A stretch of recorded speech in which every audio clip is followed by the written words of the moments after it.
মুহতারাম হাজিরিন, দুনিয়াতে যত মানুষ আছে, যত ধর্মের মানুষ আছে, সমস্ত মানুষের মধ্যে সমস্ত কিছু নিয়ে যদি মতভেদ থাকে, মত পার্থক্য থাকে, একটা জিনিস নিয়ে কারো মধ্যেই মতভেদ নাই। মুহতারাম হাজিরিন, দেখেন দুনিয়াতে হিন্দু, খ্রিস্টান, বৌদ্ধ, মুসলমান যত ধর্মের মানুষ আছে, পৃথিবীতে এমনও মানুষ আছে, এমনও ধর্মের মানুষ আছে যারা কিনা 33 কোটি খোদা মানে, 33 কোটি।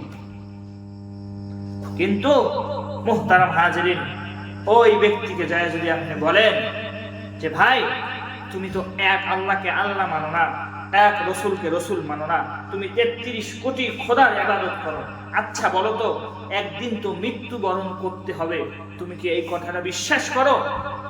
সে এক বাক্যে বলে দিবে, হ্যাঁ আমি এটা বিশ্বাস করি, একদিন মৃত্যুবরণ করতেই হবে।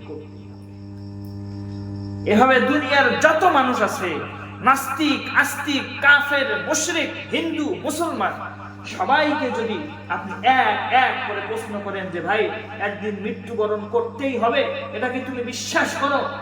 সবাই সব কিছুর মধ্যে সবার মতভেদ থাকলে, মত পার্থক্য থাকলে, একটা বিষয়ের মধ্যে সবাই একমত যে হ্যাঁ আমি এটা বিশ্বাস করি, একদিন মৃত্যুবরণ করতে হবে। কিন্তু এজন্য মুহতারাম হাজিরিন, আসেন মৃত্যু আসার আগেই আপনাকে শুধরাতে হবে। মৃত্যু আসার আগেই মৃত্যুর পরের সামানা, মৃত্যুর পরে কিভাবে আপনি বসবাস করবেন সেই জিনিসপত্র গুছাতে হবে।